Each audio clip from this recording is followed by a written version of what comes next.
तो चलिए शुरू करते हैं। अखिलेश जी के आने से कुछ माहौल बदलेगा क्या प्रियंका बिहार का? और ये जो एक एक करके कभी स्टालिन कभी रेवंत रेड्डी, क्योंकि बहुत सारे विश्लेषक ये कह रहे हैं और बीजेपी का भी ये कहना है, इस साउथ के नेताओं को बुलाने से बिहार में क्या फर्क पड़ेगा और अखिलेश जी के आने से क्या होगा? मानक जी, जिस समय में लालू जी और मुलायम जी साथ हुआ करते थे ना, तो दोनों भाई भाजपा के लिए तबाही थे। बिल्कुल उसी तरह से अखिलेश जी और तेजस्वी जी दोनों भाई हैं और भाजपा के लिए तबाही। और ये तो बहुत खुशी की बात है कि सारी समाजवादी ताकतें बिहार में एकजुट हो रही हैं। कैसा लगा मेरा मजाक? आपने राहुल जी के वो वक्तव्य को नहीं सुना जहां वो कह रहे थे कि अगर 2020 में वोटों की चोरी नहीं हुई होती तो तेजस्वी जी मुख्यमंत्री बन गए होते। और दूसरी बात, मुख्यमंत्री जनता चुनती है और बिहार में तो अब तेजस्वी जी खुद भी कह देंगे कि मुझे मुख्यमंत्री नहीं बनना, जनता जबरन बनाएगी, क्योंकि उन्होंने 17 महीने के कार्यकाल को देखा है। एक निष्क्रिय मुख्यमंत्री है और दूसरी तरफ एक डिप्टी सीएम, जो डिप्टी सीएम रहते हैं नौकरी भी देते हैं, आर्थिक न्याय सामाजिक न्याय दोनों करते हैं, एक का सर्वे करवा करके और नौकरियां बांट करके। ये बौखलाहट है मानव जी, ये हताशा है, ये निराशा है। माँ बहन की गाली देना वैसे इनकी संस्कृति है और ये आरजेडी के उन गुंडे और अराजक तत्वों को एक मैसेज है कि आज जब हम मंच से देश के प्रधानमंत्री को मां बहन की गाली दे सकते हैं तो कल हम सत्ता में आएंगे तो किसी बिहारी को नहीं छोड़ेंगे। अब एक चीज इसलिए भी पूछ रहा हूं, राहुल गांधी बड़ी बौखलाहट पे वहां पूछ रहे हैं, अरे मैं तो प्रधानमंत्री को चोर बोल रहा हूं, मैं प्रधानमंत्री को चोर बोल रहा हूं, जवाब नहीं देते मेरा। अरे तुम्हारा क्या जवाब दे? तुम्हें देश के सुप्रीम कोर्ट ने 3-3 बार तुम्हें धुतकार लगाई है, फटकार लगाई है तुम्हारी बदजुबानी के लिए, तुम्हारी गाली गलौज के लिए, तुमको हिदायत दी है। तुम शायद भारतीय राजनीति के इतिहास में राहुल गांधी ऐसे व्यक्ति हैं जिसको पहली बार सुप्रीम किसी कोर्ट ने इस स्तर पर जाकर बोला हो और उसके ऐसा कोई नेता आज तक देश में नहीं हुआ होगा। नमस्कार दोस्तों, देश की राजनीति इन दिनों बड़े दिलचस्प मोड़ पर है। एक तरफ सत्ता पक्ष विकास के दावे कर रहा है तो दूसरी तरफ विपक्ष मुद्दों को लेकर लगातार हमलावर है। आने वाले चुनाव सिर्फ वोट नहीं, देश की दिशा तय करने वाले होंगे। आप क्या सोचते हैं, किसकी राजनीति सही दिशा में जा रही है? कमेंट में जरूर बताइए और ऐसे लेटेस्ट वीडियो देखने के लिए हमारे चैनल को सब्सक्राइब कर दीजिए। तो चलिए शुरू करते हैं इसकी मेन डिबेट जी कि अखिलेश जी तेजस्वी जी को मजबूत करने आ रहे हैं। उन्होंने कहा है कि अवध से ये उन्होंने साफ किया है, मगध से तेजस्वी जी साफ करेंगे इन्हें। तो सफाई अभियान हमारे भी शुरू हुआ है। भाजपा ही सिर्फ शुद्धिकरण थोड़ी करवाती है, हम भी तो बिहार का शुद्धिकरण करेंगे, इनका बिहार से पलायन करवा के। तो हम इसी चक्कर में हैं कि जल्द से जल्द, क्योंकि देखिए हमें पलायन बिल्कुल पसंद नहीं है जब बेरोजगारों का पलायन होता है, लेकिन भाजपा का जब बिहार से पलायन होगा, बिहार एकदम चकाचक हो जाएगा, बढ़िया रास्ते पे निकलेगा, क्योंकि हमारे लीडर के पास विजन भी है और युवा है। जैसे आपने शुरू में लिखा ना, युवा है, करने की शक्ति भी है और बदलाव चाहते भी हैं। जो बुजुर्ग हो गए, मुझे लगता है कि सब थक गए हैं, कुछ करना नहीं चाहते। राहुल गांधी से पूछा गया प्रेस कॉन्फ्रेंस में, उन्होंने तो कहा नहीं कि हाँ तेजस्वी जी सीएम बनेंगे, जबकि तेजस्वी कह चुके हैं पीएम बनेंगे। इंडिया गठबंधन में ये मत कहिए सब ठीक ठाक है, सब बहुत बढ़िया चल रहा है, अभी चीजें कुछ फाइनलाइज होनी बाकी है ना, मान लीजिए इस बात को। आपने राहुल जी के वो वक्तव्य को नहीं सुना जहां वो कह रहे थे कि अगर 2020 में वोटों की चोरी नहीं हुई होती तो तेजस्वी जी मुख्यमंत्री बन गए होते। और दूसरी बात, मुख्यमंत्री जनता चुनती है और बिहार में तो अब तेजस्वी जी खुद भी कह देंगे कि मुझे मुख्यमंत्री नहीं बनना, जनता जबरन बनाएगी, क्योंकि उन्होंने 17 महीने के कार्यकाल को देखा है। एक निष्क्रिय मुख्यमंत्री है और दूसरी तरफ एक डिप्टी सीएम, जो डिप्टी सीएम रहते हैं नौकरी भी देते हैं, आर्थिक न्याय सामाजिक न्याय दोनों करते हैं, एक का सर्वे करवा करके और नौकरियां बांट करके। तो बिहार तो अपना मुख्यमंत्री चुन चुका है, बिहार अपना ध्रुव तारा चुन चुका है जो उनको सही दिशा दिखाएगा। हमारे बिहार में कहते हैं ना, भुरकुआ तारा, भोर का तारा, जो सही दिशा दिखाएगा। प्रियंका सुनिए, आप यात्रा निकाल रही हैं, देखिए ठीक है, लेकिन जमीन पर बीजेपी जेडीयू का प्रचार भी जबरदस्त चल रहा है, उसका शोर नहीं हो रहा। नीतीश जी ने देखिए 10,000 रुपए देने का ऐलान कर दिया। अमित शाह का भाषण सुनिए आप, घुसपैठिया बचाओ यात्रा कर रहे हैं आप। नहीं, अमित शाह जी जानते हैं मानिक जी क्या कर रहे हैं? भाजपा घुसपैठिया बिहार में घुसाव यात्रा ये कर रहे हैं, क्योंकि अभी तक हमें इस बात का जवाब चुनाव आयोग ने नहीं दिया है कि भाजपा के जो महामंत्री बनाए गए प्रदेश के भीखूभाई दलसानिया, वो हमारे वोटर कैसे बन गए। इसीलिए हम कह रहे हैं भाजपा अपना घुसपैठिया घुसा रही है बिहार में, उनको वोटर बना रही है, जो जेन्युइन वोटर्स है उनका नाम हटा रही है, उड़ा रही है। ये भाजपा कर रही है। हम तो चाह रहे हैं कि वोटर लिस्ट पूरी तरीके से साफ हो, इसीलिए हम चाहते हैं कि किसी तरह कोई ट्रस्ट डेफिसिट ना रहे। हमारा पूरा फोकस वही है, भले ये किसी तरह घुसवाएंगे लेकिन हम सबका नाम हटवाएंगे, आप देखिएगा। बहुत बढ़िया, चलिए कम से कम आपने एसआईआर की प्रक्रिया में अपना भरोसा तो जताया। तेजस्वी यादव ने वीडियो जारी कर दिया कि भैया वो क्लेम्स एंड ऑब्जेक्शंस में आप हमारे कार्यकर्ता भी जुड़े, नाम कटवाएं, जुड़वाएं, उसको सही करवाएं। फिर सुप्रीम कोर्ट भी आप पहुंच गए कि 1 हफ्ते की डेडलाइन क्लेम्स ऑब्जेक्शंस की बढ़ा दीजिए।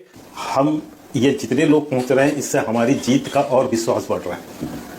हम तो चाहते हैं कि इस तरह की और रैलियां ये चुनाव तक करते रहें और जो कुछ उसके अंतर्गत हो रहा है ये होता रहे, तो हमें बहुत चुनाव प्रचार की आवश्यकता नहीं है। और ये बहुत स्पष्ट है, आपने बहुत सी बातों का जिक्र किया। प्रधानमंत्री जी को जो माता जी को गाली दिया गया, आपने बंगाल का उपयोग किया जिसमें अमित भाई को गला काट देने की बात की है, आपने उसका जिक्र नहीं किया। मैं समझ सकता हूँ कुछ मजबूरी होगी, लेकिन नहीं, कोई मजबूरी नहीं, कोई मजबूरी नहीं, कल डिबेट कर चुके हैं। नहीं, लेकिन आप जब पिछले इतनी बातों का जिक्र अपने उपहार प्रस्तावना में किया तो उसका भी जिक्र कर लेते। ये बौखलाहट है मानव जी, ये हताशा है, ये निराशा है। माँ बहन की गाली देना वैसे इनकी संस्कृति है और ये आरजेडी के उन गुंडे और अराजक तत्वों को एक मैसेज है कि आज जब हम मंच से देश के प्रधानमंत्री को माँ बहन की गाली दे सकते हैं तो कल हम सत्ता में आएंगे तो किसी बिहारी को नहीं छोड़ेंगे। ये बिहार के लोगों की मां बहन करने से भी नहीं छोड़ेंगे। ये मैसेज है कि तुम्हें पूरी खुली छूट होगी, वही जंगल राज होगा।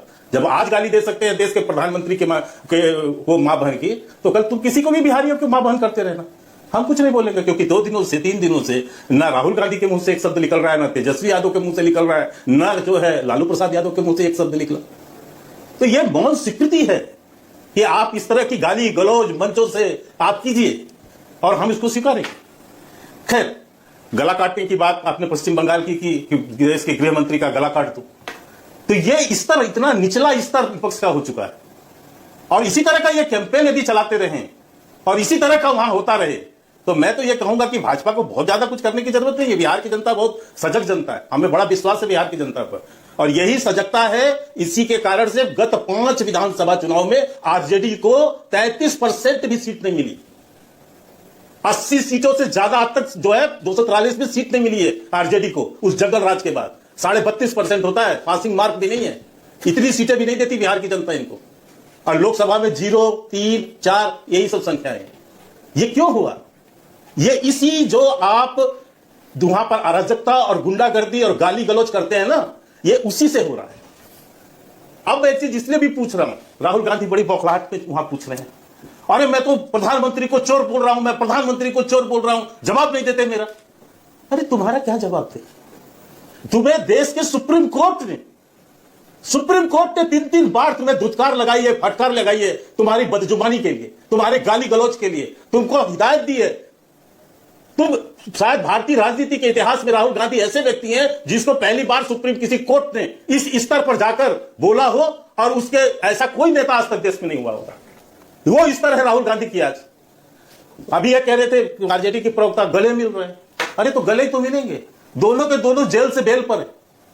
ये जेल से बेल पर निकले हुए जो सरकारी संसाधनों की भ्रष्टाचार में जेल से बेल पर है, तो गले तो मिलेंगे और क्या मिलेंगे? इन्हीं का तो मिलन होगा, और किसका मिलन होगा?